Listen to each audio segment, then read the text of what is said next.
porque o tema que eu vou tocar aqui é bem os outros cerne mesmo da tese, né? Então, o título é esse, Uma das Faces da Aurora, Caminho de um Ritual Bora Depois do Caos. Eu tenho um texto de base aqui que eu vou usar daqui a pouco, mas eu pensei de explicar um pouco primeiro qual que é a área onde estão os Bora, que é uma área que a gente aqui no Brasil não conhece muito, que é a região do Caquetá-Putumayo. Aí eu separei um mapinha aí, nesses dois mapas, no mapa do lado esquerdo, né? Os Bora estão entre o Caquetá e o Putumayo, lá no alto, o Amazonas, né? Então, mais ainda a oeste do Alto Rio Negro, que é onde geralmente a gente chega, até onde a gente chega, né? Os Bora estão um pouquinho mais para cá. Esse outro mapa à direita essa área em amarelo, é a área do resguardo indígena Prédio Putumayo, que é onde os Bora estão. Nesse resguardo, né, que é uma coisa equivalente ao que a gente tem da terra indígena no Brasil, os povos que moram ali são os Uitoto, os Bora, os Miranha, os Muro, os Muinane, os Ocaina, os Andoque e alguns outros grupos remanescentes com pouquíssimas pessoas, como os Resígaros, enfim, mas o grosso é isso. É uma área bem grande, são quase 6 milhões de hectares, é a maior terra indígena da Colômbia. Pra vocês terem uma ideia, é um pouquinho menor que o Vale do Javari e um pouquinho menor que a Cabeça do Cachorro, no Alto Rio Negro. Então é um território bastante extenso, que é delimitado aí, essa coisa que está em branco ali, né, no meio do mapa, é o rio Caquetá, e o que delimita embaixo é o rio Putumayo. Do Putumayo para baixo já é Peru, né? E ali assim, onde também está branco para o lado direito é Brasil. Então é uma região ainda que um pouco distante de tríplice fronteira, né? Pra vocês terem uma ideia, mais ou menos a minha base é em La Chorrera, que é onde chega um voo, que é uma antiga estação de caucho. A gente vai falar mais um pouco sobre o caucho daqui a pouco. Mas de Letícia, que é a cidade base, né, para Chorrera, é um voo mais ou menos de 1h45, 2 horas. Então é perto, mas é longe, né? De barco eu já fiz até metade do caminho, mas menos de 10, 15 dias não gasto. Então, aí os Bora propriamente ditos, eles se autodenominam Pinemina, que quer dizer gente de centro, e é uma denominação que é a mesma ali para todos esses outros povos da região, exceto os Andoque. Então, os Uitoto, os Ocaina, os Muinane, os Miranha, eles também se denominam gente de centro. Se quiser, depois eu posso falar um pouco mais do que é esse centro. Mas não é como em outros lugares da Amazônia, que a autodenominação é gente de verdade e tal. Eles são gente de centro. O idioma Bora, ele é de uma família linguística isolada, e é Bora, Miranha e Muinane que fazem parte dessa família. É um idioma tonal, né? E eles estão num processo de enfraquecimento da língua muito forte nos últimos 50 anos. Então é muito difícil, na Colômbia, conhecer uma família que se comunica hoje em Bora. Eles usam o espanhol regional. Muito embora em outros lugares, como no Peru, que eu vou falar agora, eles usam mais o Bora. Então a língua, ela é uma coisa, é um conhecimento das pessoas bem mais velhas e ritual, né? Mas realmente hoje em dia os jovens, por exemplo, esses meninos aí que estão na foto, pelo menos nenhum deles fala Bora. Também por ser uma língua tonal, eles falam, cara, é muito difícil você aprender se não for desde criança, familiarizado com aquilo. Os Boras são 748 na Colômbia, e no Peru, por causa de uma migração que aconteceu entre os anos 20 e os anos 30, tem uma população de 933 pessoas, aí, segundo dados do governo peruano.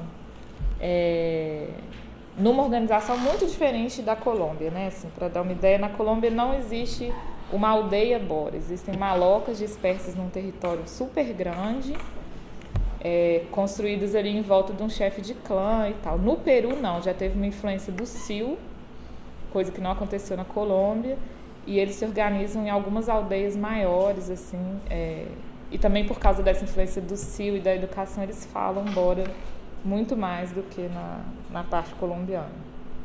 Mas a evangelização na Colômbia foi pelos padres capuchinhos e não chegou a interferir na coisa do território, eles continuaram vivendo como viviam antigamente, que são nessas malocas dispersas.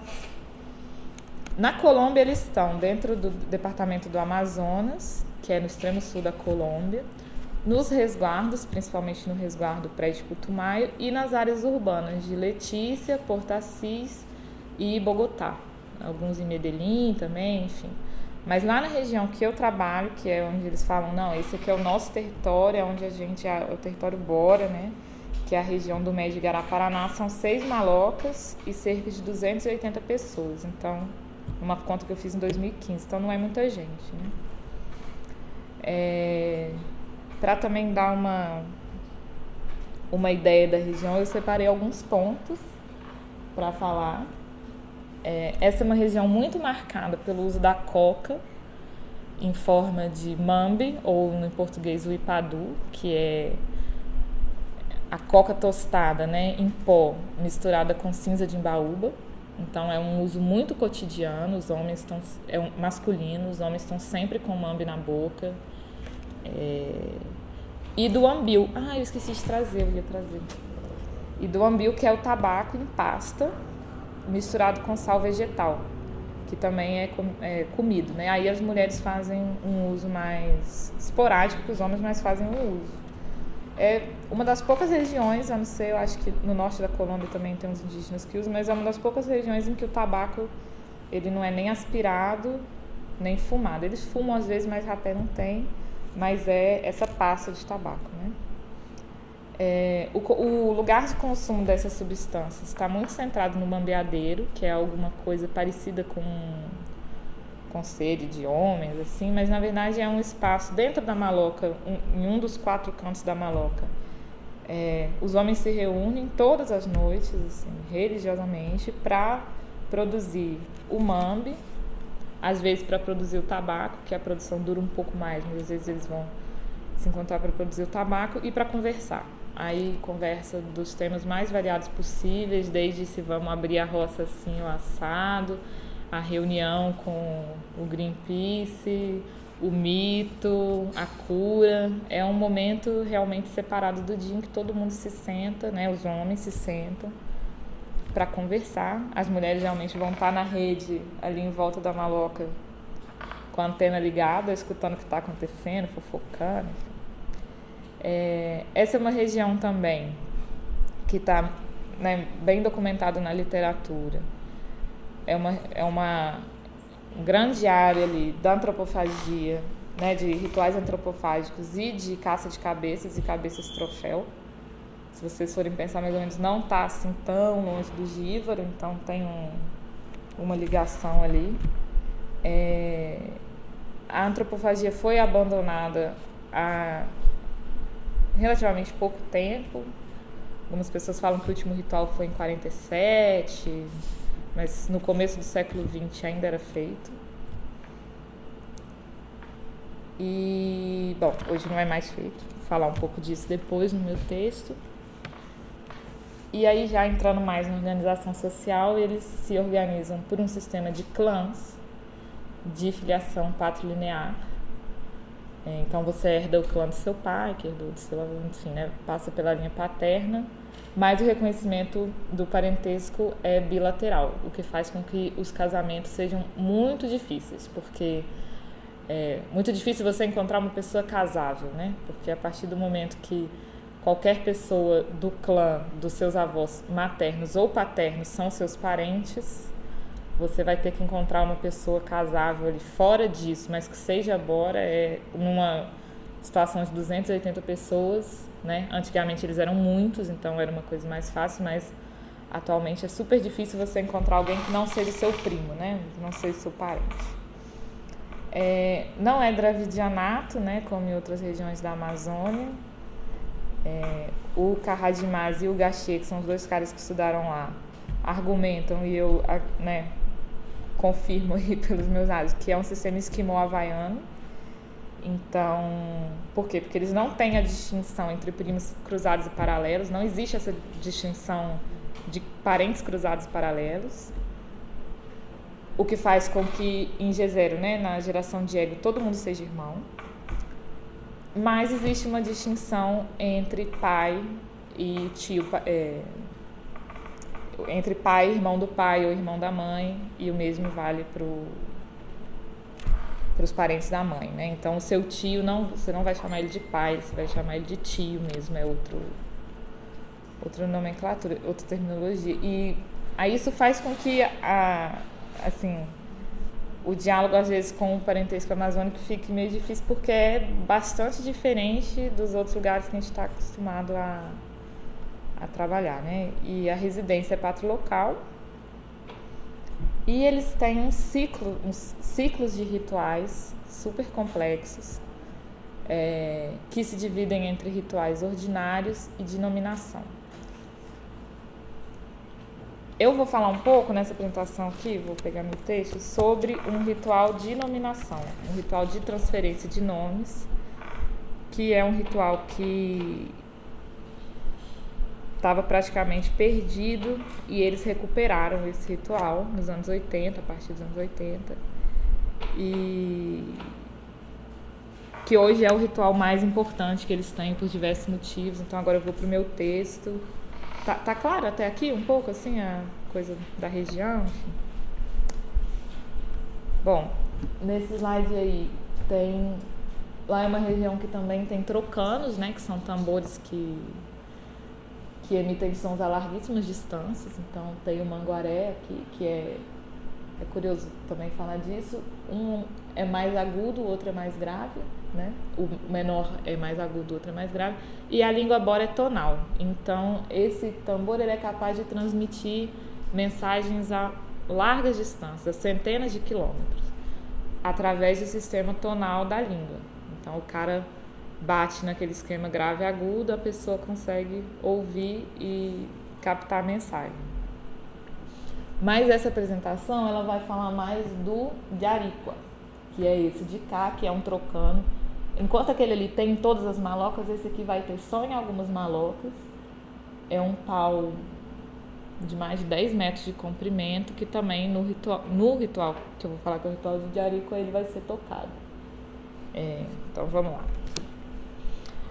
Quando em 1969 Mireille Guyot chegou pela primeira vez no Rio Guaraparaná, os indígenas bora que viviam ali lhe disseram que o ritual de Diaríqua, cujas canções, passos de dança e origem mitológica ainda conheciam muito bem, tinha sido abandonado.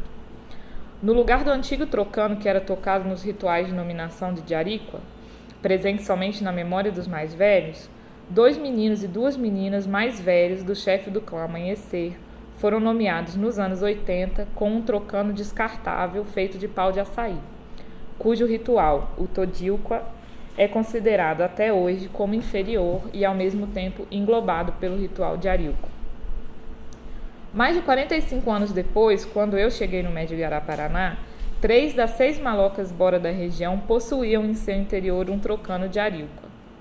Um pau de cerca de 10 metros, feito de cauíte, que é uma madeira, não sei o nome em português, ou outra madeira muito durável, cavado na sua porção interior e cujo som, muito mais potente que do trocano manguaré, surge quando, no ritual, os homens pisoteiam o artefato.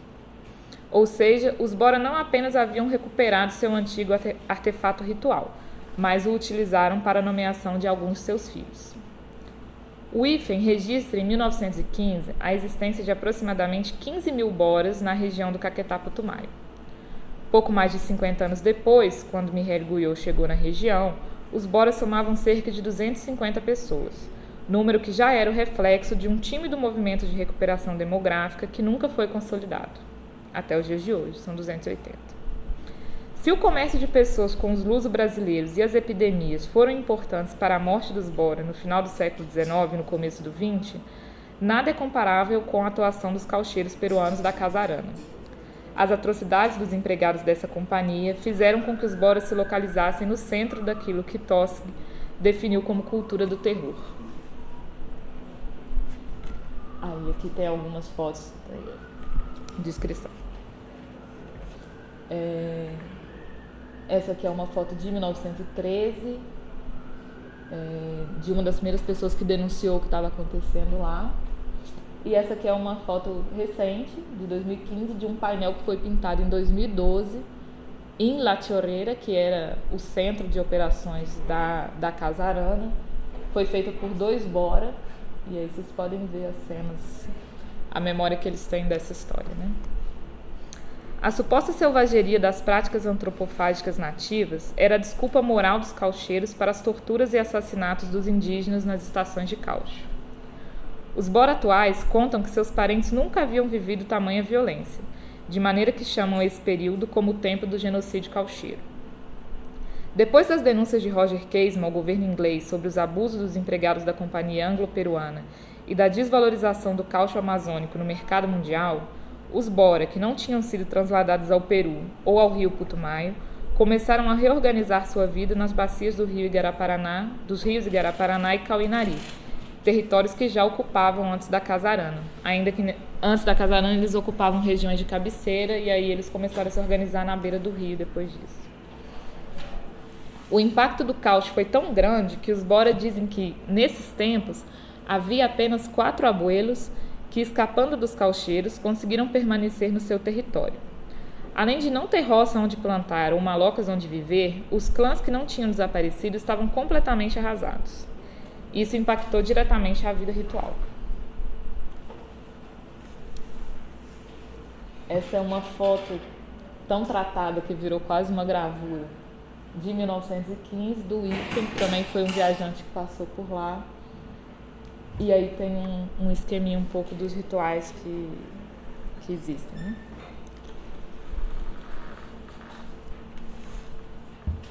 Os rituais Bora podem ser divididos em 2 grandes grupos. Assim, há os rituais sensídios ou ordinários, ou seja, festas que podem ser realizadas por qualquer dono de maloca que tenha os meios necessários, isso é, uma boa roça com mandioca amarga e doce, frutas como banana, abacaxi e amendoim, e principalmente uma boa quantidade de coca, tabaco e sal vegetal para a preparação do mambe e do ambil, que serão consumidos pelo grupo de seu companheiro cerimonial, o banner leader.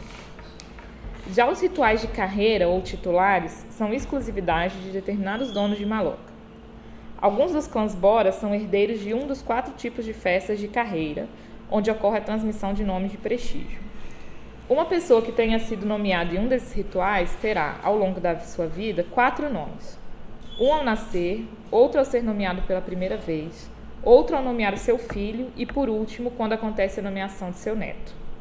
O conjunto desses nomes nunca muda e é um dos conhecimentos que possui um clã. Então é um conjunto fechado de nomes que vai se repetindo ao longo do tempo, o que faz até mesmo com que a genealogia de parentesco seja super difícil de entender, porque são sempre os mesmos nomes, né? Nem todos os Boras são nomeados em um ritual de carreira. Na verdade, essa é uma exclusividade dos filhos mais velhos, dos chefes de clã, que além de herdeiros de determinada carreira ritual, têm os meios materiais para a realização dessas festas, sem dúvida as mais importantes e as mais custosas de todo o conjunto de rituais Bora. Assim, o impacto da atuação dos caucheiros peruanos na região do Caquetá Putumayo vai além da diminuição demográfica radical. O desmonte das unidades sociopolíticas Bora, as malocas clânicas plurifamiliares, fez com que as condições para a realização das festas, ou seja, ter uma maloca, uma boa roça e principalmente ter filhos, não existisse. Logo, não é surpreendente que nos anos 60, apenas 3 décadas depois da retirada dos caucheiros da região, o ritual de Arilqua não fosse praticado.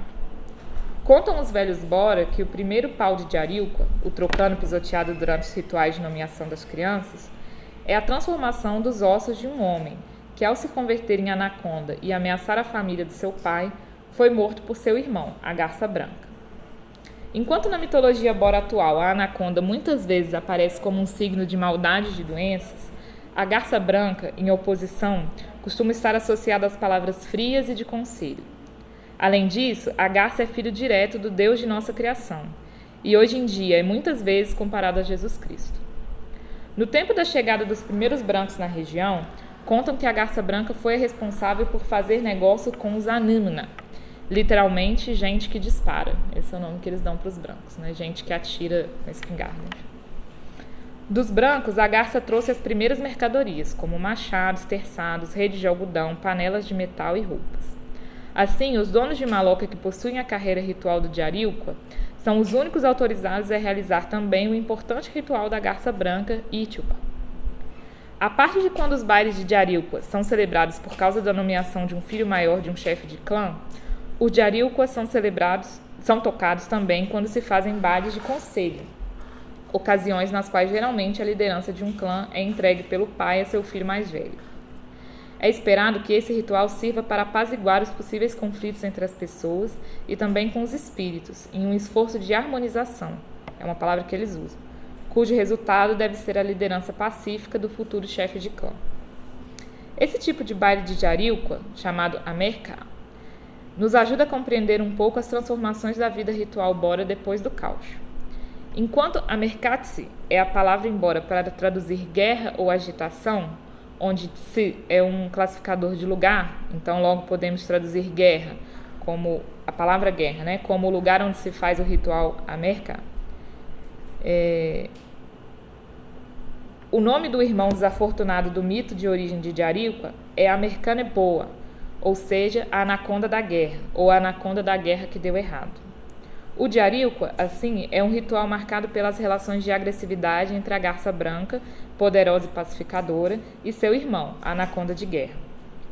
A exterminação da anaconda por meio do esforço da garça é repetida cada vez que os Bora pisoteiam o trocando Diaríuca durante os rituais. Então, naquele momento em que eles estão dançando, cantando e pisoteando esse pau, eles estão novamente matando a anaconda de guerra, que é aquele trocando de 10 metros. Muitas festas, assim como o Diaríuca, manifestam violência e agressividade. Entretanto, nos anos 60, um importante processo de transformação foi desenvolvido. Concentrados em retomar os rituais que o genocídio caucheiro lhes impediu de realizar durante décadas, os Bora no Médio Guaraparaná decidiram... Gente, desculpa que eu estou lendo meio em espanhol, tá? Os Bora no Médio Guaraparaná decidiram, coordenados por seu então capitão, um dono de maloca que tinha a carreira de Diaríuca, eliminar muito do aspecto guerreiro da vida ritual, substituindo por referências aos bons conselhos e abundância de comida. Aí aqui eu separei, por exemplo, uma foto das malocas atuais, né, essa foto de agora, e uma música que foi sancionada, que não é mais cantada, né? Eu venho como eu quero ao lado da cabeça dos meus irmãos. Está falando da cabeça troféu, né? Vem acompanhar a cabeça dos meus irmãos. A ele, a mim, não me olhe. Com seus olhos, com um rabo de olho, eu sou inimigo de vocês. Eu venho, a mim, não me olhe. Esse é um canto de Diaríuca que eles eliminaram. Eu não sei, eu tenho anotado, não sei muito bem como ficou esse canto. Eles ainda vão cantar esse canto com a mesma melodia, com uma letra parecida, mas eles substituem as palavras. Então ele não vai falar mais a cabeça troféu, não vai falar mais de inimizade, enfim. Assim, por exemplo, foram definitivamente sancionados os rituais de antropofagia, Timatsi, literalmente cantos de sangue, e de vingança, que era um outro ritual que tinha, a Diokó. Por sua vez, muitos dos cantos rituais que mencionavam as relações de inimizade foram reformulados, como esse aqui, né? Substituindo assim os termos inimigo por irmão, o sangue derramado pela bebida de mandioca doce, etc. No mesmo sentido, outras novas canções foram compostas. Uma vez que os conjuntos de cantos de um ritual são, em sua maioria, heranças pessoais que não se supõe que mudem com o passar do tempo, são suítes fechadas de canto, os Bora explicam que foi o contato de seus anciões desse tempo com os espíritos responsáveis pela existência desses rituais que lhes forneceu o novo conjunto de cantos que existe atualmente. Logo, a reformulação e a composição de novas canções foi essencial para o processo de recuperação dos rituais. Então, eles dizem que tinham rituais em que eles não sabiam mais os cantos, mas se sentaram no mambeadeiro, se concentraram, usaram coca, tabaco, e o espírito desse ritual falou com eles e deu essas canções que eles tinham esquecido, né? Deu outra vez. Outro grave problema posto pelo genocídio do Caucho foi a ausência de pessoas aptas para a nomeação ritual. A intensa queda populacional fez com que os chefes de clã não tivessem filhos suficientes a quem transmitir seus nomes. Assim, resolveram adotar meninos e meninas de outros clãs, segundo o reconhecimento do parentesco bilateral e a proximidade entre os companheiros cerimoniais. Por exemplo, e aí esse esqueminha aí, aproximadamente nos anos 30, o chefe do clã Buriti é Aguarre, que está aí ó, em vermelhinho, transmitiu metade de sua descendência a seu próprio clã, enquanto os demais foram transferidos para o clã Amanhecer, que era o clã da mulher ali em Miabidi.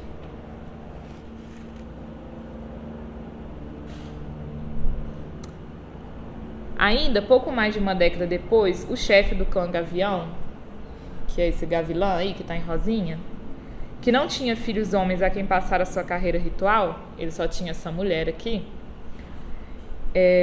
pediu a seu companheiro cerimonial, o mesmo chefe do clã Buriti, Kumimarima, que lhe cedesse um filho. Esse chefe então lhe entregou seu filho menor, nesse tempo filiado ao clã Buriti, que é esse que está em vermelho e passou a ser pintadinho de rosa.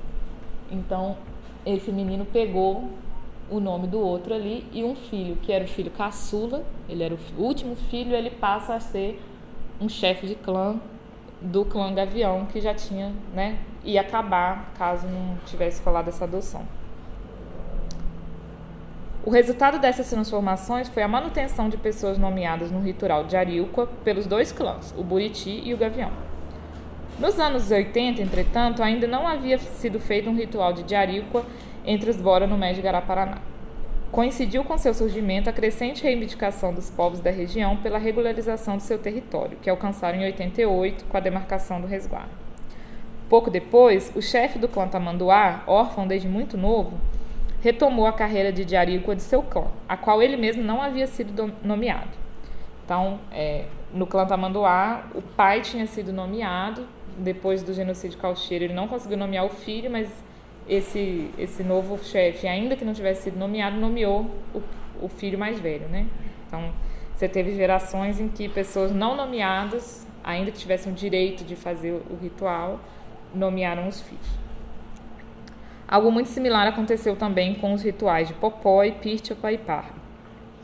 É importante notar que as adoções são, acima de tudo, cerimoniais. O adotado não abandona sua maloca original ou vai viver com a sua família adotiva, mas tem a incumbência de construir futuramente sua própria maloca para o seu novo clã, transmitindo assim sua herança cerimonial a seus filhos. Uma análise sobre o ressurgimento do ritual de Ariuqua, desde meu ponto de vista, deve levar em consideração dois eixos principais. Eu já vou chegando no fim. Assim. Em primeiro lugar, a transição da violência potente do ritual para a ênfase na figura do chefe, em cuja atuação coincide em sua postura pacificadora e sua capacidade de fazer negócio com os brancos, foi fundamental para a retomada da vida ritual. Ou seja, essas transformações nos ajudam a compreender que, passado todo o terror da atuação da Casa Arana, os Bora parecem ter encontrado no chefe como intermediário e negociante tranquilizador entre os dois mundos, a atitude que deveriam levar ali em diante. Em segundo lugar, dadas as diferenças de status existentes entre os donos de maloca e seus órfãos, ou seja, aquelas pessoas que não estão sob a proteção e o mando de um chefe, e a enorme quantidade de pessoas sem família depois do término das atividades dos caucheiros peruanos, ou seja, dado o número expressivo de órfãos que existiam, as adoções rituais foram uma das maneiras de manter também a importante relação assimétrica entre nomeados e ordinários, que muitas vezes coincide com aquela entre chefes e órfãos. Não sei se está muito claro, mas eu posso retomar depois. Quando os Bora nos mostram que a assimetria entre chefes e órfãos passou por um processo de reestruturação elaborado e de larga duração depois do Caucho, creio que nos indicam também que esse aspecto da vida social não poderia ser facilmente desmantelado, pois guia não apenas a vida ritual, mas as relações políticas, de parentesco e xamanismo. Arruinar essa forma de relação seria uma maneira de fazer desaparecer algo muito fundamental no mundo Bora. Ainda que as mudanças tenham sido enormes, os agentes coloniais não foram capazes de apagá-la. A palavra tsitseve, embora, quer dizer amanhecer. Entretanto, muitos são seus usos. Amanhecer é o nome do último baile de inauguração de uma maloca e da suíte de cantos da manhãzinha de um ritual. É o nome do clã cujos chefes foram os protagonistas na recuperação do ritual de Ariuca. É um toque de manguaré executado todas as manhãs nas malocas e, finalmente, é uma palavra dita quase todas as noites, quando os homens, em suas reuniões noturnas, desejam que sua palavra amanheça, ou seja, que os conselhos, os ensinamentos e as palavras frias e de alento compartilhadas na noite anterior não sejam esquecidas ou desperdiçadas no dia seguinte. É uma frase que eles falam muito na hora que está terminando de conversar, que a nossa palavra amanheça. Depois de uma longa e terrível noite, na qual muitos homens e mulheres foram barbaramente assassinados pelos empregados da Casarana, eu entendo que de diversas maneiras os Bora conseguiram amanhecer. E a recuperação do ritual de Ariqua é uma das faces dessa aurora. E aí eu queria mostrar agora, talvez, para aproximar mais vocês desse negócio, um pedacinho de um ritual da Garça Branca, que eu assisti em 2016. Só um pedacinho mesmo que eu queria mostrar, pra vocês verem como é que é. Aí, como sempre, os espíritos interferiram, tinha um super esquema de luz e tal. Na hora que a galera entra na maloca, a luz queima. Então, eu tive que ligar uma lanterna.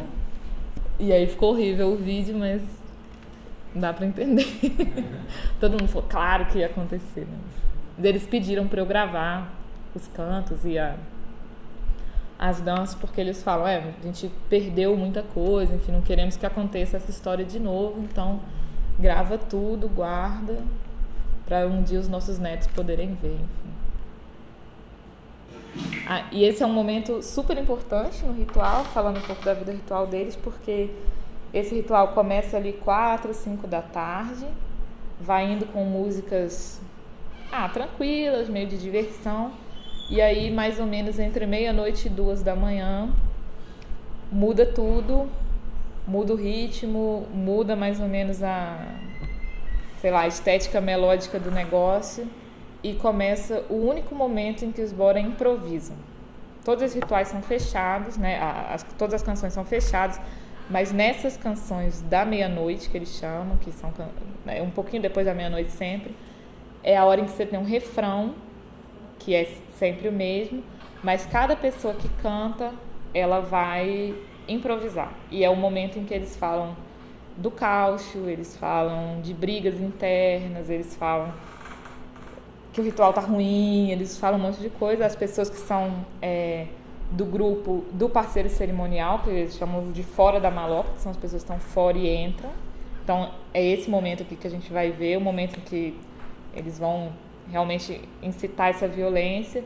E depois tem um segundo momento, que não está aqui, que é quando as pessoas donas do baile, né, os parentes do dono dos bailes, vão esfriar essas palavras de violência que essas pessoas cantaram, dizendo, não é bem assim, a gente é irmão e tal, não.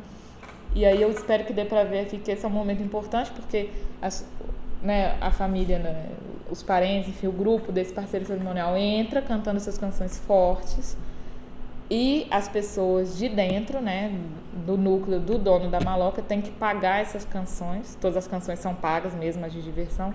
Tem que pagar essas canções com uma quantidade de comida muito abundante. Porque por mais abundante que seja, vão falar que é pouco. No outro dia vão falar, você viu? Não pagaram direito. Mas aí esse momento é o momento em que as mulheres têm que pagar essa canção com bastante comida. Espero que dê pra ver que elas vão levar a comida pro cantor.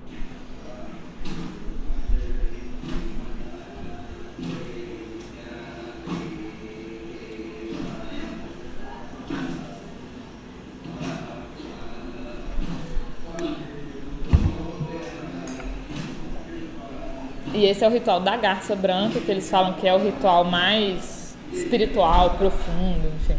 Só você teve muita sorte de assistir, quase nunca faz. E só pode fazer ele quem é do Jariuca. Aí tá a comida para uma canção, isso é muita comida, né?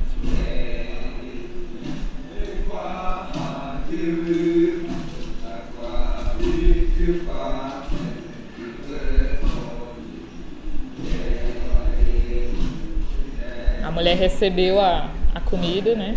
Em nome da pessoa que tá cantando. Tem mais comida rolando aí, estão pagando.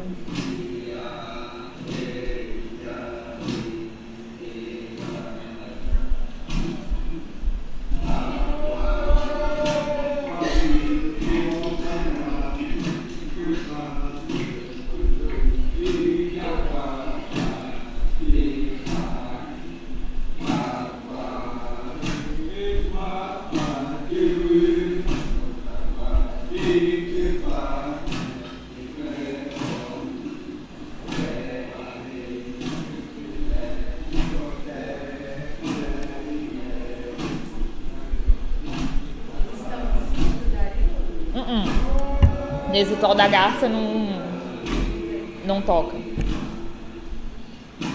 Cada ritual tem uma indumentária ali diferente. Um que é com pau, outro é com chocalho.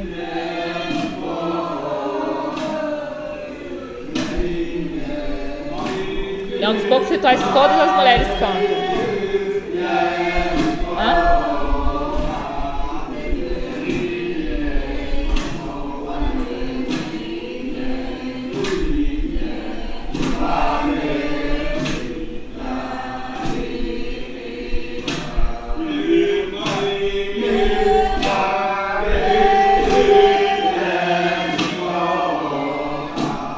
E apesar de não dar pra perceber, tem um homem só cantando e os outros estão acompanhando, mas só tem um cantor ali.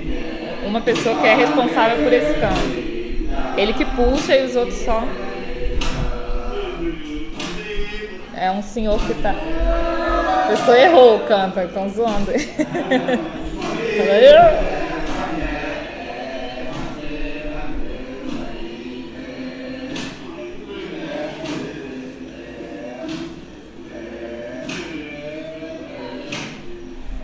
Sim, é isso. Esse ritual foi feito em 2016, quando pela primeira vez os Bora estão num processo de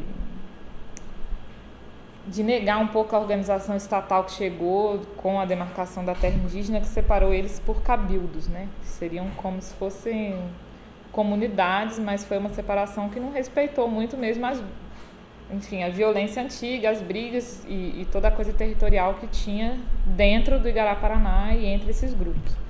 Então eles estão no movimento agora de querer acabar com essa estrutura de cabildos e fazer uma estrutura por povo. Então vamos fazer um sistema de governo Bora, um sistema de governo Witoto, ainda que territorialmente seja descontínuo. E aí esse ritual foi feito depois do primeiro encontro que aconteceu, assim, de juntar todos os Bora do MES de Igará-Paraná para pensar sobre isso, sobre uma forma deles serem, não serem regidos por essa lógica estatal que acaba que organiza dinheiro, né, benefício social, que na Colômbia tem também, umas coisas. E aí, geralmente não fazem esse ritual, mas resolveram que era hora de fazer para que esse fosse um caminho tranquilo, enfim, é um ritual muito bonito mesmo, que tem essa ideia, né? Se antes era um ritual de violência, eles falam que antigamente a garça chegava do céu e parava na mão do xamã e tal, não, agora não acontece mais isso. Agora a garça vem, mas ela é uma garça de tranquilidade. Acho que era um pouco isso que eu tinha pra falar. Isso. A Luísa mediadora toda. Pode ser da Luísa.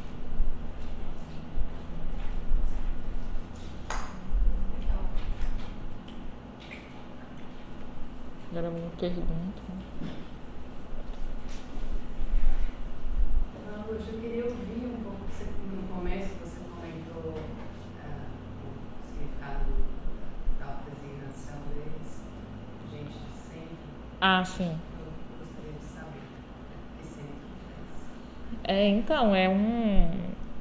Eu até tentei escrever um negócio sobre isso já naquele seminário da UFMG e é super complexo, porque centro tem a ver com uma localização geométrica, espacial, e não tem também. Centro é um conceito.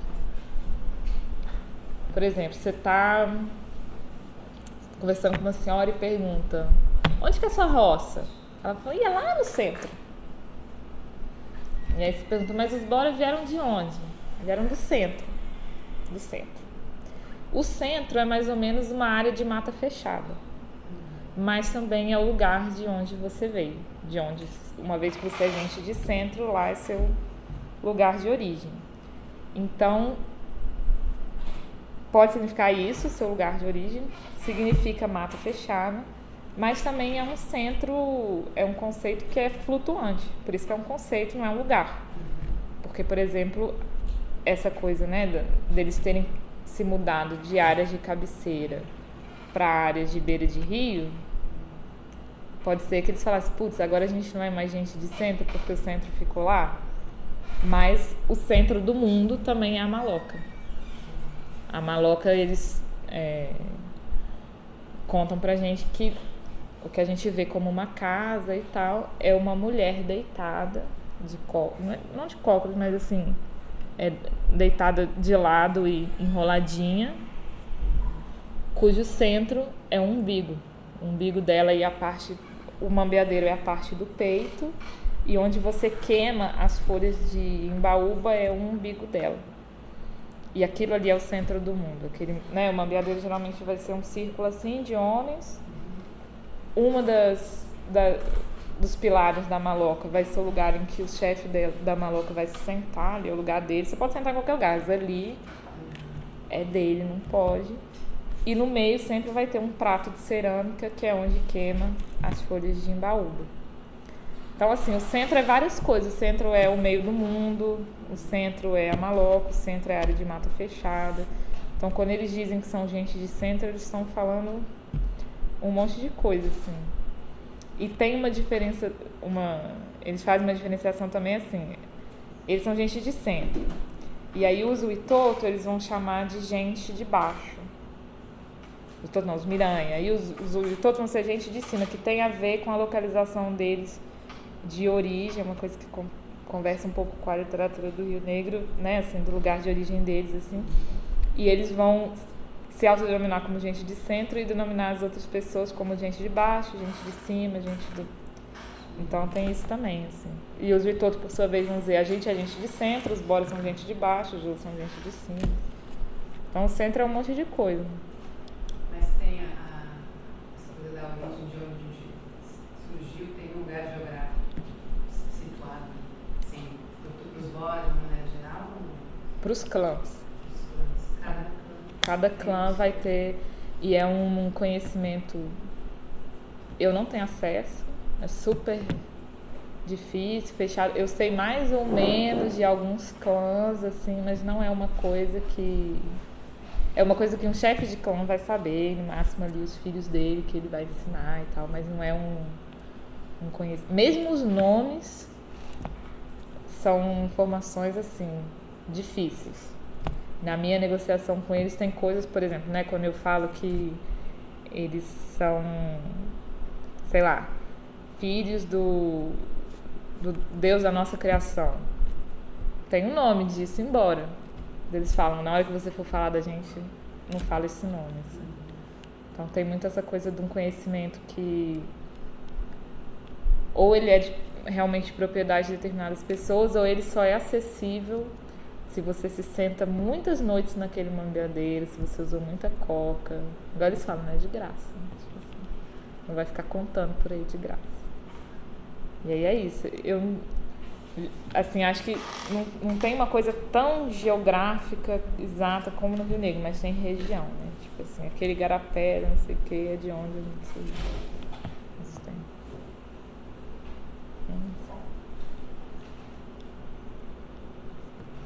Os cantos que nos diferentes rituais, eles mudam bastante a métrica, o ritmo.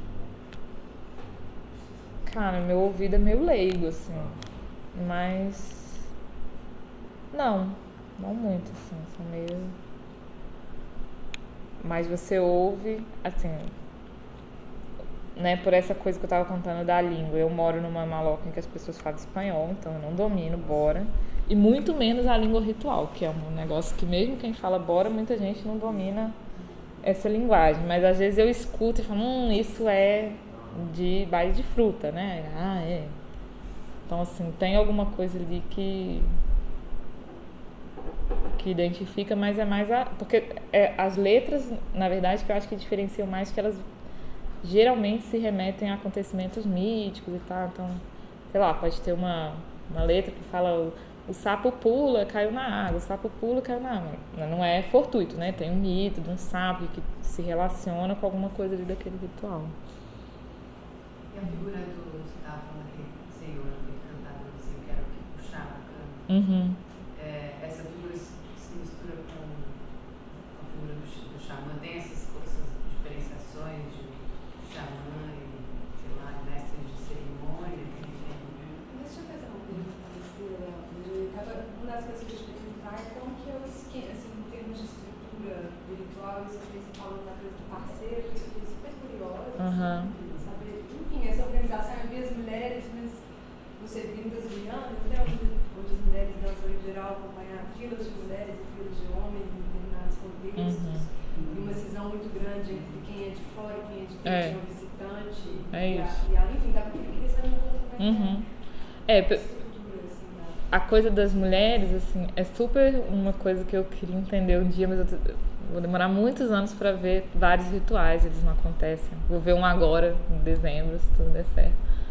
Mas cada ritual, além das músicas, né, tem passos de dança diferentes. Então, assim, aquele ritual, se eu tivesse trazido os outros vídeos, você podia ver. Eles estão dançando assim, mulheres de frente para homem, nesse momento que entrou a suíte de improvisação. Mas no outro momento eram homens na frente, andando em círculo, e as mulheres atrás. Mas geralmente tem um sistema que eles falam que a mulher contrata. Que é assim, o cara... Aí eu vou falar um pouco disso ainda, né? Um homem entra na maloca e começa a cantar. Mas puxando? O quê? Essa figura, ele puxa, assim, vai ter um que puxa. Os outros vão de amizade ali, ajudando no coro. Ele vai ficar ali e vai ter que vir uma mulher e fazer o que eles chamam que contrata. Que é basicamente, o cara vai cantar, ela vai pagar, e o cara vai cantar, e as mulheres sempre cantam em cima. Então, ela vai, mas ela não canta, ela tá só repetindo o finalzinho do que o cara cantou. Muitas vezes ela nem sabe aquela música, pode ser que seja um cara de fora, ela não sabe a música. Então tem esse esquema, assim, o gênero funciona mais ou menos assim. Agora a coisa de dentro e de fora, todo dono, né, chefe de maloca, chefe de clã, ele vai ter um parceiro cerimonial, que é um cara que tem que ter a mesma carreira que ele. Então, por exemplo, tem uma carreira dessas de nomeação que está fadada ao término. Agora, e os bora estão meio essa realmente já acabou, que é de Tiacomo. Por quê? Porque ainda tem um cara que faz, mas não tem outra pessoa que seja o parceiro cerimonial dele. Então não tem jeito dele fazer nenhum baile, nenhum ritual, a não ser que eles se reinventem mais uma vez, como eu quis dizer que eles reinventaram aqui depois do caos, e dei um jeito nesse negócio. Mas o cara vai ter um parceiro cerimonial que vai ter a mesma carreira dele, a mesma carreira de nomeação. Muito difícil ter uma maloca sem o cara ter uma carreira, né, pra fazer só... Carreira é uma linha. Não, é uma carreira ritual, carreira como uma profissão. Ah, tá. Entendeu? Não, uma carreira ritual é tipo uma profissão ritual.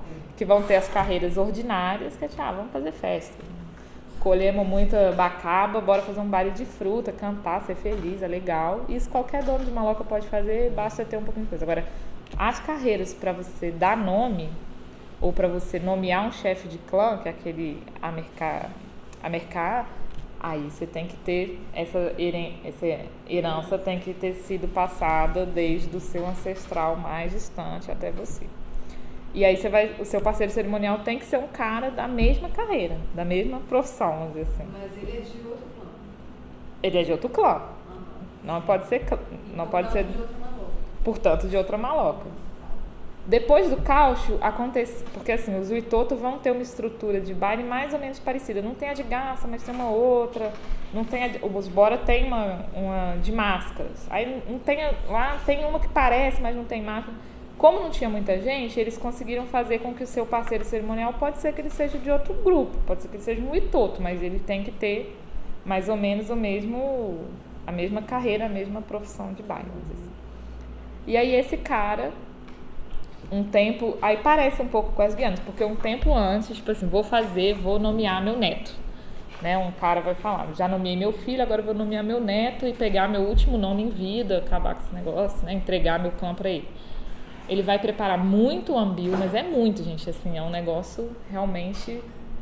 Muitos rituais não têm acontecido hoje porque o tabaco não tá saindo. Então, o presente que eles me pedem não é miçanga, é tabaco. Leva muito tabaco, que é um negócio. Então, eles preparam aquele montão de tabaco, visitam o parceiro cerimonial dele e falam, ó, tá aqui os tabacos, muito, vou fazer o ritual, tal época, tal dia. Esse parceiro cerimonial dele, por sua vez, distribui o tabaco para as outras pessoas que estão ligadas a ele, fala, bora começar a trabalhar para conseguir comida, caça e tal para esse baile, enquanto isso o cara tá lá produzindo coisas de mandioca, enfim, que vai ser esse pagamento também.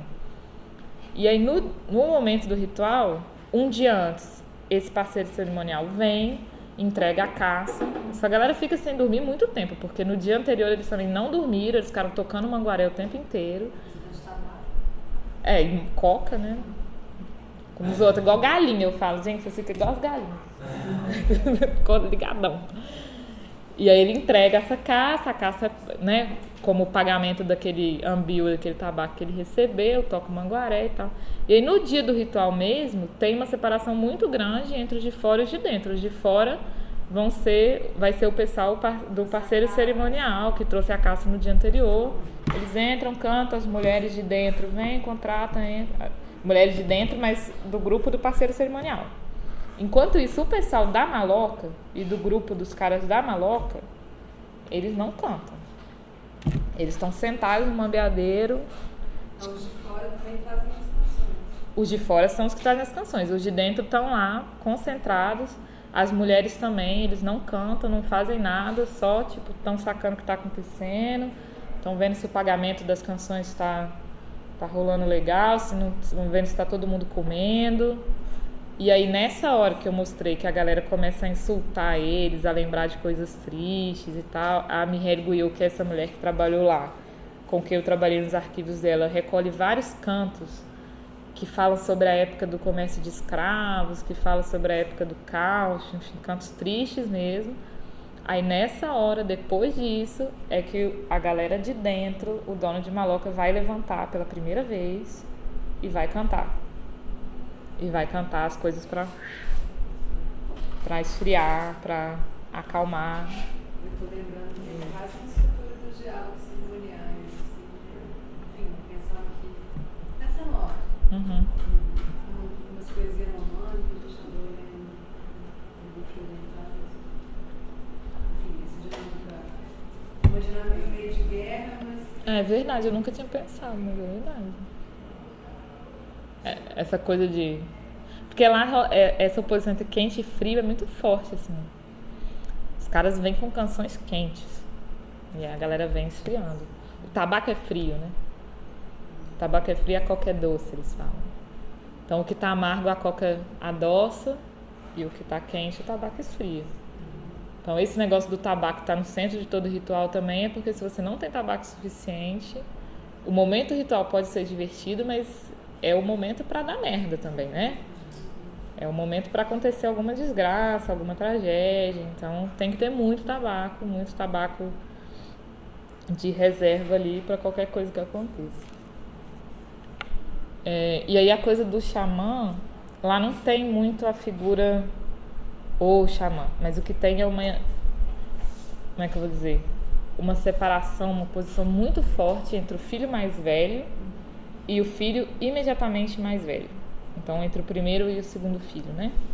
O último, quanto mais perto do último filho você tá, mais peba você é ali dentro do seu clã. Tanto que na hora que esse cara foi adotar, quem que ele deu? O filho caçula. Tipo, né? Eu te dou meu filho aqui, tipo, pode levar. Agora, o filho mais velho, não. O filho mais velho é o cara que vai ser o chefe de clã, é o cara que vai ter todo um conhecimento, enfim, sobre os mitos e sobre aquela carreira cerimonial. Enfim, o cara é treinado desde sempre pra sentar ali. Tipo, quando acontecem rituais, tem uma pintura corporal e um adorno de plumas, etc., que só aquele cara vai poder usar. No momento do ritual, a criança é pequenininha ainda, o pai pega e senta o menino na banca, né, no banquinho que ele se senta no mambeadeiro, porque, ó, isso aqui é seu. Agora, o filho imediatamente mais velho, não é eu já perguntei pra ele, ele fala, não é assim, não. Mas ele é sempre o cara xamã. Na hora que alguém adoece, você tenta o chefe de clã. Se não rolou, vai no outro que ele... Então ele domina coisas mais perigosas, etc. E tem uma rivalidade, cara, mesmo hoje em dia, assim, os jovens na cidade, sabe? Se tem um irmão mais velho e o irmão imediatamente é um negócio assim, os caras se odeiam. Com os mais novos tá de boa, meu irmão. Agora, a oposição entre esses dois filhos é muito forte. Então, ainda que eles não vão falar, ele é um xamã, geralmente eles falam isso depois que o cara morre. Depois que o cara morre, eu falei, ele é um puta xamã, né? Mas em vida... Porque, por exemplo, eu moro na maloca do clã, né, dos descendentes desse clã Buriti, que passou para amanhecer, enfim, essa outra história. Aí, enfim, lá é tudo a pé, né? A maloca mais próxima, a minha, é a maloca do cara imediatamente mais novo. São, sei lá, 3 quilômetros, 4 quilômetros, mas não é tão longe. O pessoal circula o tempo inteiro. Tem um cara que mora 15 quilômetros para lá, todo dia ele tá na sua casa, a galera vai andando, o negócio lá é a pé e canoa. Eu nunca vi esse cara lá na minha maloca. E o contrário também vale. Eu chego na maloca desse cara, né, que é o mais novo, e aí, tudo bem? Ele não me trata mal, mas ele também não me trata bem, não. Você sabe o que? Aquele ritual? Sim, não. Entendeu? Então, assim, ao me associar com um irmão, eu também me desassociei do outro, porque é uma rivalidade super forte. Sabe uma outra coisa que eu queria te perguntar sobre o repertório dos cantos? Você falou que uma parte deles são fixos, né? A não ser das cantos da meia-noite, não tem improvisação, né? Uhum. Esses cantos, eles remontam à autoria a quem? Você tinha falado dos espíritos que... São cantos que eles existem. Não tem uma... Eles não mencionam os donos desses cantos. Os donos são os espíritos dos cantos, então... De cada repertório, tem um nome específico de cada repertório? Cada repertório, tipo assim, o baile de Arilca, o dono desse negócio, eu sei que é a Garça e tal, porque a maloca em que eu vivo é uma maloca que tem essa carreira. Eu sei que a maloca que tem a carreira de Popói, por exemplo, que é uma maloca que tem mais pra cima, também vai ter um espírito ali. Agora, eu não sei qual é. Porque é muito difícil que eu chegue lá do nada e pergunte. Se eu estivesse vivendo lá, de uma maneira, com certeza, eu saberia alguma coisa. Então, eu sei mais ou menos pra onde passa, mas sempre tem no próprio mito vai ter um dono, né? Geralmente um animal, alguma coisa. E mesmo as que eles criaram depois, né, assim, algumas eles falam que eles criaram, umas eles falam, o espírito entregou, mas não, essa aqui, eu pergunto, igual essa de Popó era uma carreira que o cara, quando ele resolveu quero fazer de novo, ele foi perguntar para um velho e perguntou para ele, quantas canções você sabe? Vamos ver o que sai. Saiu 4. E tipo, nesse baile da Garça, eu gravei 72. Diferentes, assim. Ainda que às vezes a variação seja mínima, diferente. Então ele fala, e meu pai acabou compondo, mas foi o espírito que falou com ele. Ou bem o espírito entregou, ou ele deu a inspiração e o cara compôs de novo, mas não rola uma composição tipo eu compus um canto. Assim. Não rola, tanto que rolou uma coisa complexa nesse ritual da Garça, que veio um menino na hora da improvisação, que é um puta cantor, só que ele não fala bora muito bem. E aí no meio do negócio ele mandou um esperança em espanhol. Isso deu um chabu, assim, inacreditável, que o pessoal falou, que espírito é esse que fala espanhol? Aí o cara falou, mas o espírito fala qualquer língua, ele fala até português, não é? Eu falei, Mentira.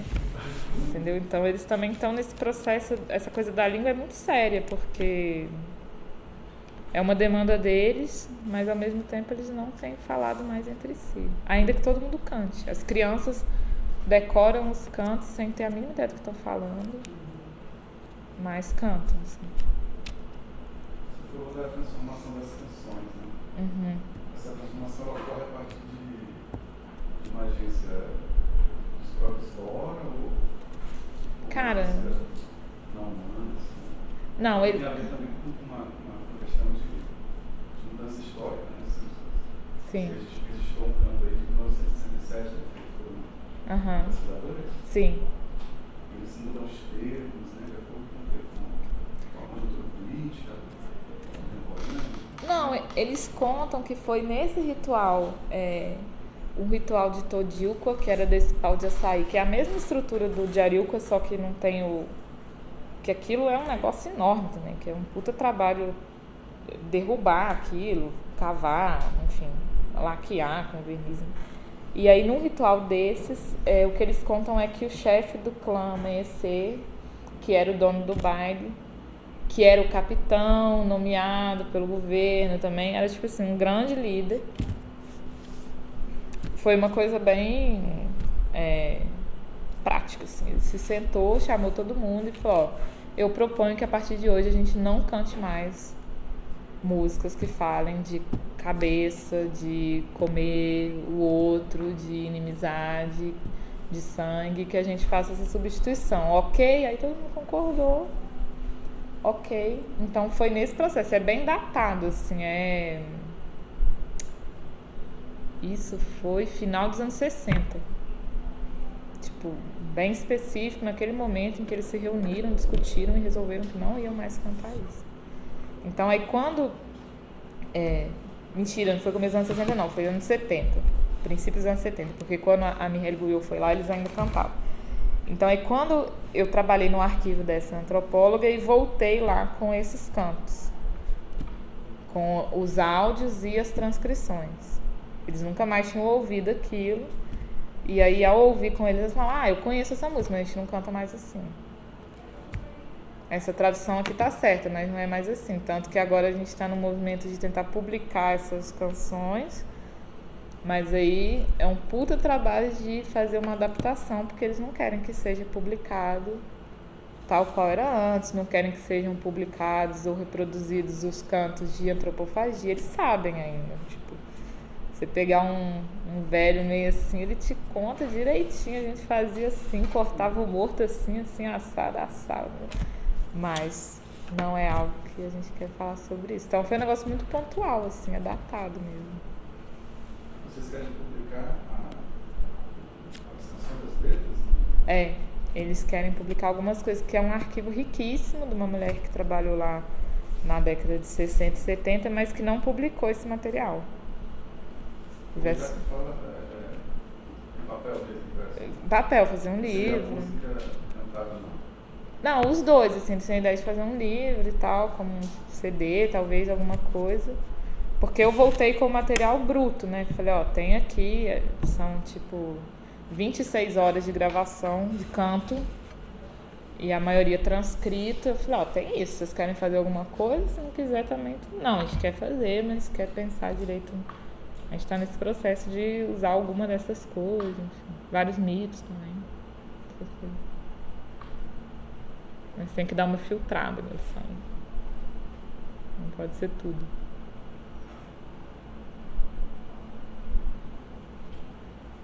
As mulheres cantam fora um pouco da parte do coro?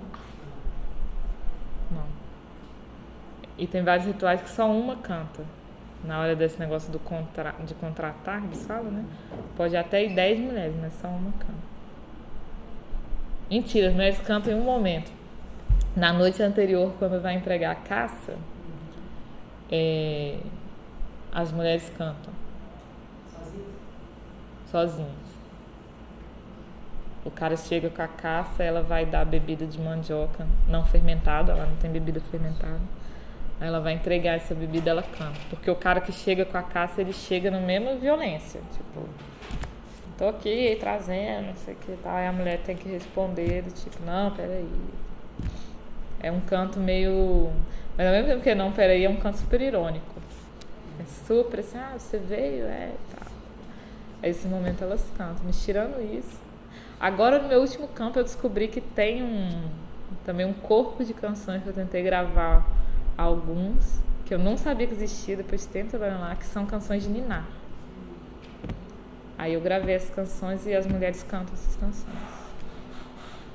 Tem uma série de canções Tem canção de niná, tem canção de fazer cosquinha, canção de fazer brincar, que também são canções, assim, até parecidas com essa, que remetem a eventos míticos e tal.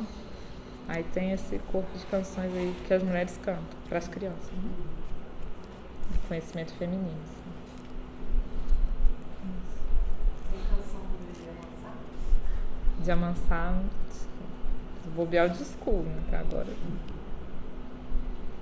Mas tem canção de ninar, de brincar. Super bonito. Legal. em termos melódicos, você faz semelhante aos rituais? Não muito, porque são canções que se parecem um pouco. Na verdade, quando eu ouvi a primeira vez, eu falei, cara, ele tá cantando quase a mesma música, né, aquela coisa. Aí depois eu comecei a ver, tem variações tem umas meio, mas é diferente, é um pouco diferente.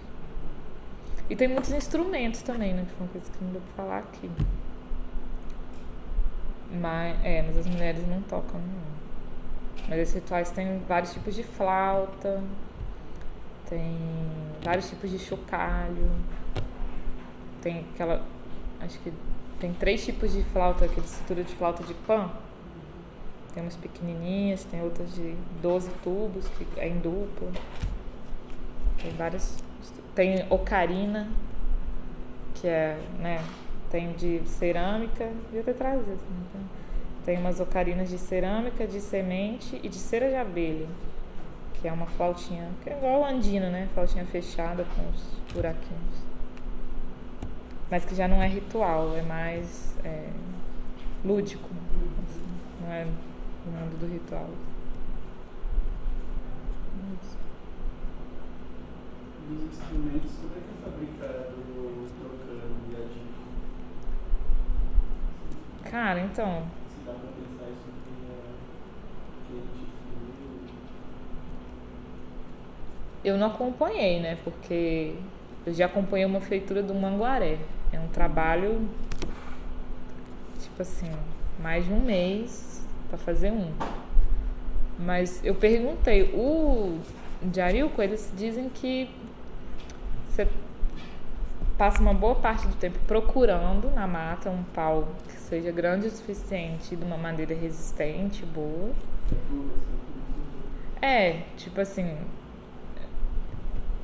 Cara, isso dura muito tempo. Por exemplo, esse manguaré que eu mostrei aí, ele deve ser mais ou menos da década de 50, mais ou menos. E ele tá 0 bala. Esse Jarico é da década de 80 e, assim, vai durar muito, muito tempo, entendeu? Então eu não acompanhei isso, porque o último que foi feito no final da década de 90, lá hoje tem 3. Mas dizem que é isso, tá andando no mato, procura um pau que seja grande e resistente o suficiente, mas é um negócio sempre perigoso, porque, cara, você tá procurando a anaconda da guerra, né, pra pisar em cima dela, a chance de tudo de errado acontecer é muito grande. E aí, uma vez feito isso, derruba aquele negócio, bota nas costas, carrega até a beira do rio, manda desce ou sobe, enfim, depende de onde tá. Aí depois, eu não sei se deu pra ver, assim, quer dizer, não deu, eu tenho que tirar uma foto melhor desse negócio. Um lado é a cabeça, outro lado é o rabo da cobra. Então, um lado é maior e é bem sutil, mas ele vai afinando, assim. E por dentro, pra que soe, né, ele é escavado assim, ó. Então, ele é um formato de um U pra baixo. Então tem todo o trabalho, que aí não é com motosserra, é com machado, que é de cavar o negócio. E depois passa tipo um verniz por cima pra selar aquilo ali, entendeu? Mas nos rituais ele é pintado. Tem um grafismo específico feito por... Que aí quando esse filho mais velho é nomeado, você também nomeia uma menina mais velha. E aí você também... Aquele irmão primeiro mais velho, que tem uma puta rivalidade, você também vai nomear ele e vai nomear a outra irmã imediatamente mais velha. Então, na verdade, você precisa de no mínimo 4 filhos, 2 homens e 2 mulheres, para conseguir ter uma carreira ritual. E aí, essa mulher mais velha, ela vai ser a mulher que sabe todos esses grafismos. Porque aí no baile de Diarícoa vai ter o grafismo no Diarícoa. No baile de Jabuti vai ter um outro tipo de grafismo nos 4 paus de suporte da maloca. No outro ritual vai ter um grafismo no rosto, de pintura, de uma coisa que parece genipapo. Então, essa mulher mais velha, ela também é a detentora dos grafismos, de toda essa arte, assim. A rivalidade entre as irmãs também. Não muito, sabe por quê? Porque como essa irmã, ela foi morar em outro lugar, né? O casamento é local, então ela não tem muita... Essas 2 irmãs, elas geralmente vão morar em lugares separados, assim. Tem isonomia de clã, então. Isso eu ia te perguntar como isso. Então, como o reconhecimento do parentesco é bilateral, é mais que isogamia de clã. Você não vai poder casar nem com as pessoas do clã do seu avô paterno, da sua avó paterna, do seu avô materno e da sua avó materna. Então não é só que você não pode casar com as pessoas do seu clã, você não pode casar com pessoas desses 4 clãs, caso sejam 4, pode ser 3, 2, aí varia de como é que coincide, mas assim, é mais do que a mesogamia de clã, entendeu? Eita. É mais do que a mesogamia de clã. Isso faz, aí é um papo já meio cabeludo, mas isso faz, segundo o pessoal que estudou lá, assim, são poucas pessoas que trabalharam com parentesco, isso faz com que o casamento preferencial ou o casamento mais comum acabe sendo o casamento com a prima de 3º grau. Porque... Pode ser, né? Você não pode casar com um desses 4 clãs. Mas também você não pode casar fora demais. Eu ia perguntar se tem casamento não bora, assim, Como é que é? quem não é bora. Então, aí depois do caos teve que rolar, mas é um puta problema. Eles fizeram, assim, 2 coisas. Começaram a casar com gente que não era bora, mas aí eles começaram a casar principalmente com homens bora, com mulheres uitoto ou caina, para não... Muito difícil um casamento de uma... Né, que um homem saiu. Por isso que os uitoto falaram, os bora estão roubando nossas mulheres, porque os caras foram bem coisa nisso. E a outra coisa que começou a acontecer é casar com gente que não podia casar, né? Com primos de 2º grau. Ou com... como que eu vou dizer? Primo de 2º grau do clã da sua avó, é isso? Qualquer primo de 2º grau. Ou uma pessoa que você não poderia casar.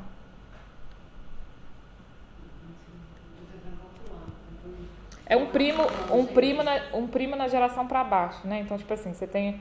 Imagina, você tem um primo aqui e aí embaixo também vai ser primo ainda. O que acontece é que é só na 3ª geração que esse parentesco vai se dissolver. Então, na 2ª geração ele ainda existe, ainda que ele seja menos forte do que na primeira. Só que aí começaram a casar na 2ª.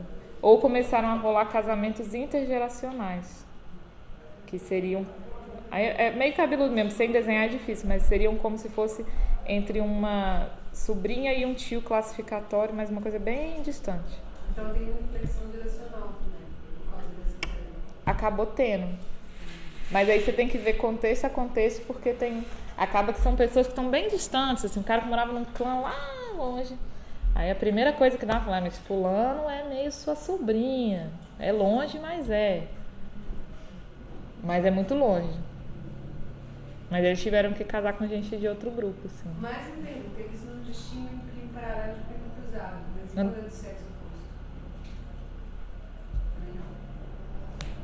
Ah, não, o quê? Terminologicamente? Não, distingue. Mas não tem nenhuma distinção de cruzado e paralelo nem pra primo, pra tio, pra... nada.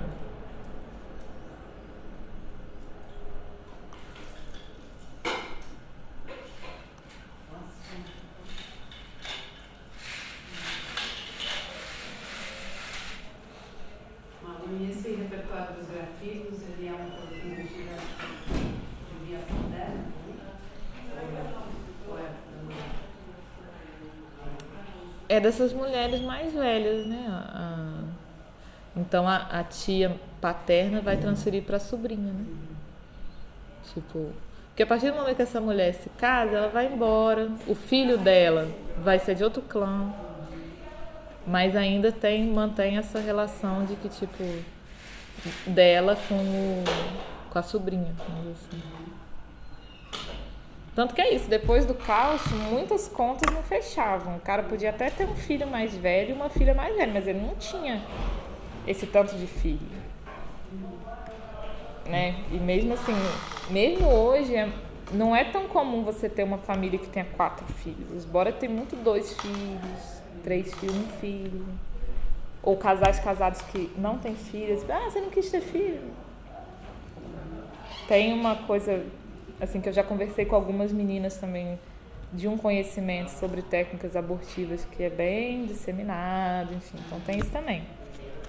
E aí essa conta não fechando, a galera começou a fazer malabarismo genealógico mesmo. Puxa um daqui, aí o outro clã, não sei o que.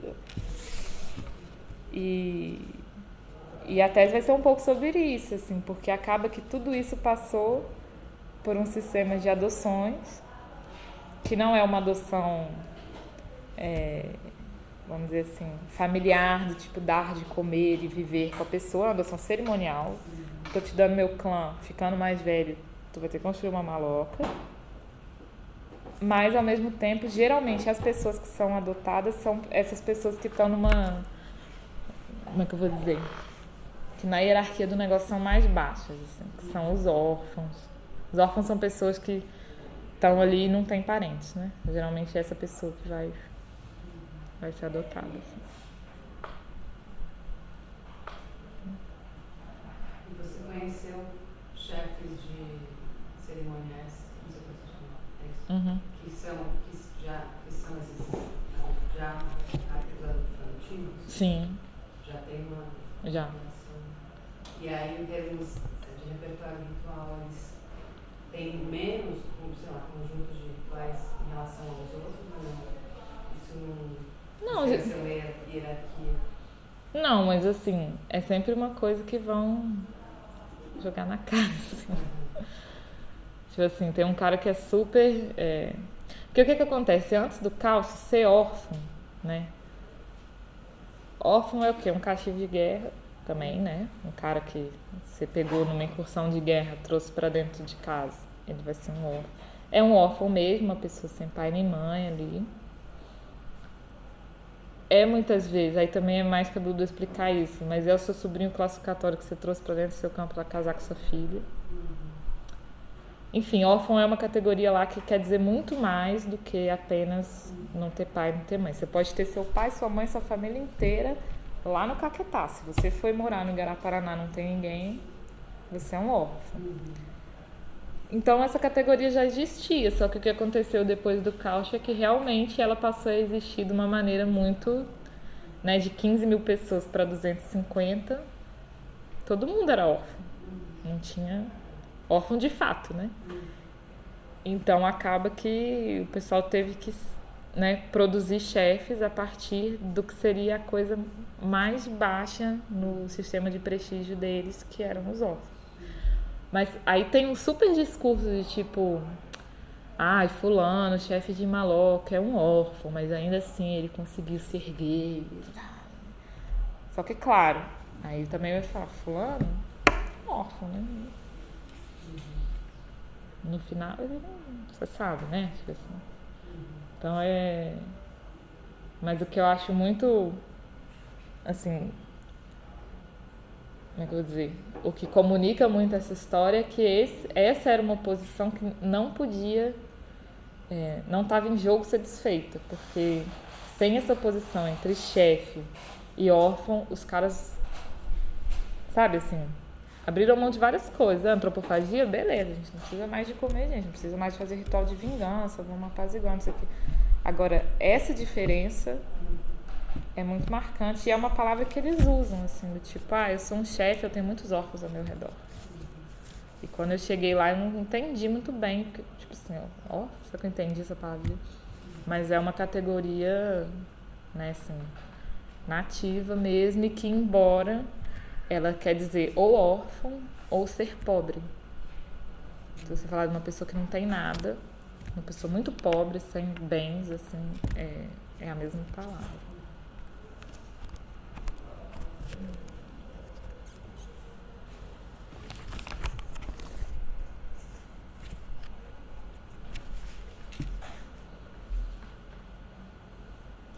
Acabou?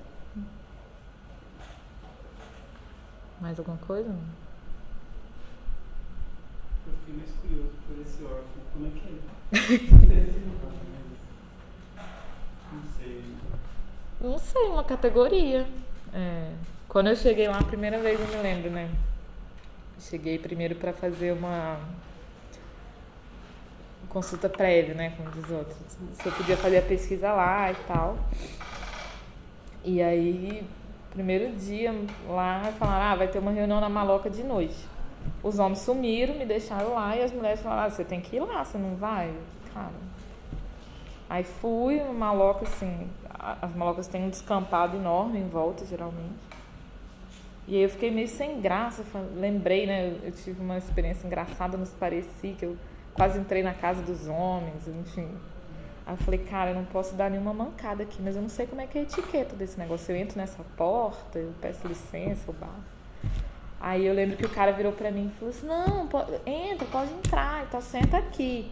Eu não sou igual aos outros. Na minha maloca, eu aceito todo mundo. Eu aceito paisano, que é tipo parente. Eu aceito branco, homem, mulher. Até órfão também. Pode entrar.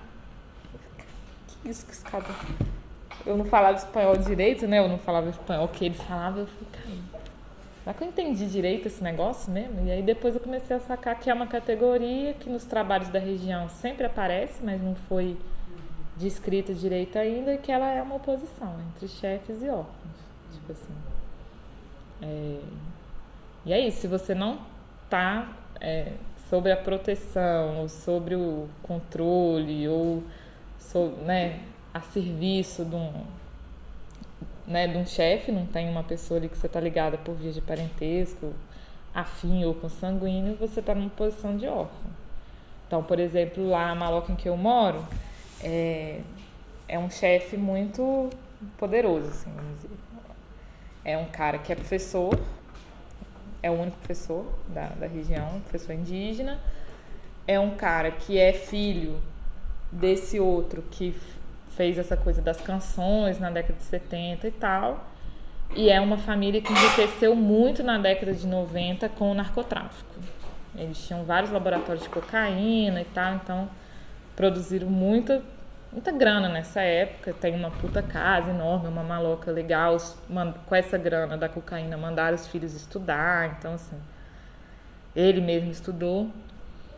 E aí sempre tem gente trabalhando lá, um negócio que no começo eu não entendia, porque assim, ficam umas pessoas ali, tipo, constrói um galinheiro, aí varre a maloca, mas não recebe nada em troca, ou recebe um pagamento que é, vamos dizer assim, não é o preço corrente da região, sabe? Tipo, você trabalha o dia inteiro e ganha um sabão, assim. E quando vem você trabalha para um cara lá em Choreira, alguma coisa assim, o pagamento é... E aí, nos últimos anos, nessa casa em que eu moro, tem literalmente um órfão, que é um menino que o pai tá preso, é um bora, mas que foi preso em Bogotá, nunca mais vai voltar à prisão para a vida inteira. A mãe também não... Esse menino ficou meio solto ali naquela rede de parentesco da região, e ele mora lá com a gente. Mas assim, ele não come a mesma comida. Isso eu queria saber, como é que ele é produzido? É isso, tipo assim, eu acho que tem um pouco uma gradação também, sabe, assim, de tipo, órfãos pra caramba e pessoas não tão órfãs. Mas esse menino, por exemplo, é um exemplo, assim. Ele trabalha lá, ele não é pago.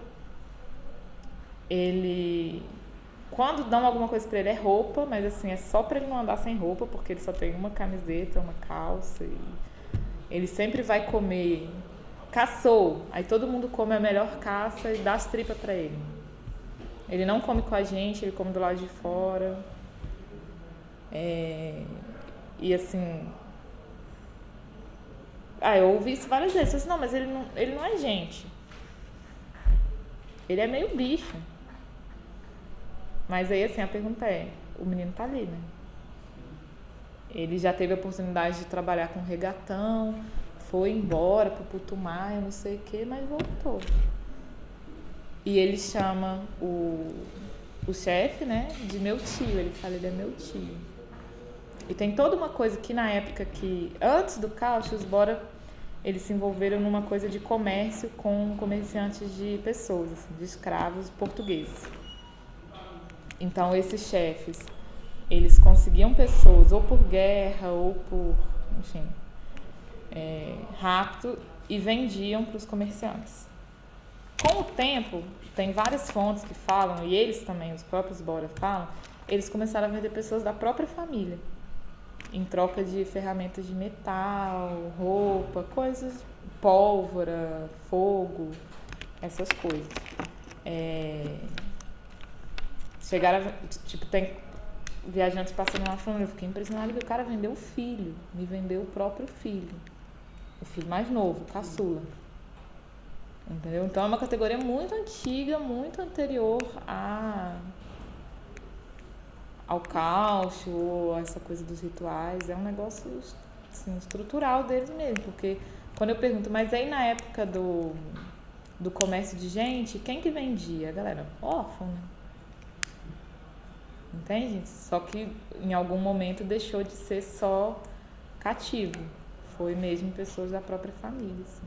Porque esse menino que eu tô dizendo, eu consigo traçar a genealogia dele. Ele é da mesma família. Só que ele é de outro clã. Ele é do clã do Mico Zog Zog, que é um clã... Ainda tem uma hierarquia meio dos clãs, assim, né? Que não é uma coisa tão rio-negrina, assim, mas tem, tipo... Esse clã dele é um clã meio... não tanto prestígio. Então, o cara é de outro clã. Ainda que eu consiga traçar o parentesco dele ali, ele é um órfão. Ele tá nessa posição e é super diferente, assim. Tem pessoas ao redor desse chefe que trabalham, enfim, pra ele, assim.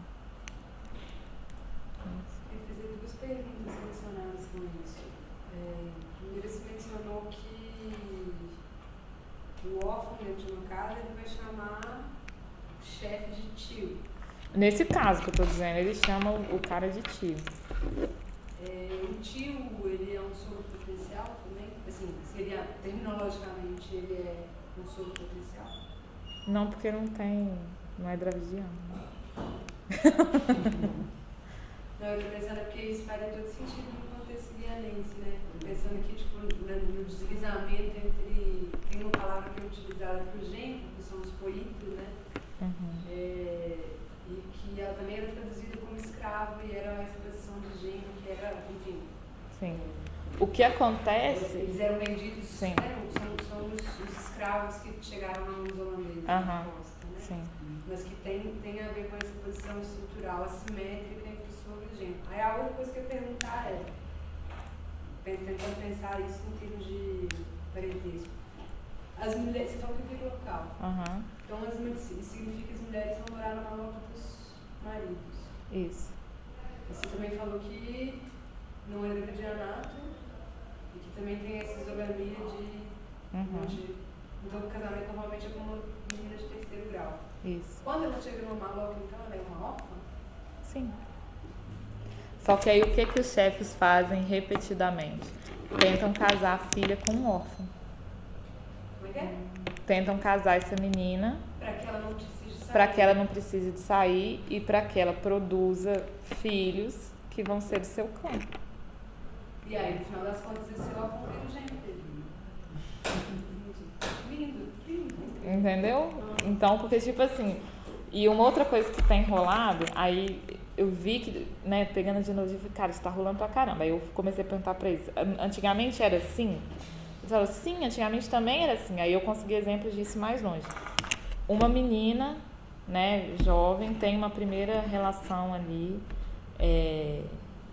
fica grávida, mas aquilo não resulta no casamento. Mais tarde ela vem a se casar outra vez e aquilo sim se resulta no casamento, ela vai morar com o marido, que vai ser o marido dela mesmo. Os filhos dessa primeira união vão pro avô. Aí tipo assim, normal, né? O avô adotando o neto, mas esse menino é outra história. Porque ele entra, tipo assim, na casa em que eu moro tem uma menina também que foi adotada pelos avós, nesse mesmo esquema. A filha mais velha foi nomeada e tal, na hora de se casar. Na verdade, ela teve um filho com um regatão, não deu certo, foi pro Peru, voltou, depois casou com o Itoto, foi morar com o Itoto em outro lugar. Essa menina, filha dessa união com esse regatão, ela mora com os avós, mas quando eu perguntei para eles, para os avós, mas por que vocês adotaram ela? Aí eles falaram, porque não tinha ninguém para trabalhar pra gente. Entendeu? Então, o que tem acontecido, assim, repetidamente é isso. Teve um outro caso também, há pouco tempo, que uma menina que tinha tido 2 filhos, enfim, os avós adotaram, essa menina saiu, foi embora, arrumou um marido, e o marido falou, eu topo que você pegue esses 2 filhos para virem morar com a gente, porque ela estava sofrendo muito, de saudade das crianças e tal. Aí o avô virou e falou assim, claro, em reais, tipo, 5 mil reais cada um. Eu te vendo. Mas você não vai tirar eles de mim, porque custou muito, tipo assim, foi muito esforço para eu criá-los e ela, sabe? Aí ele falou que venderia os netos, mas que devolver ele não devolveria.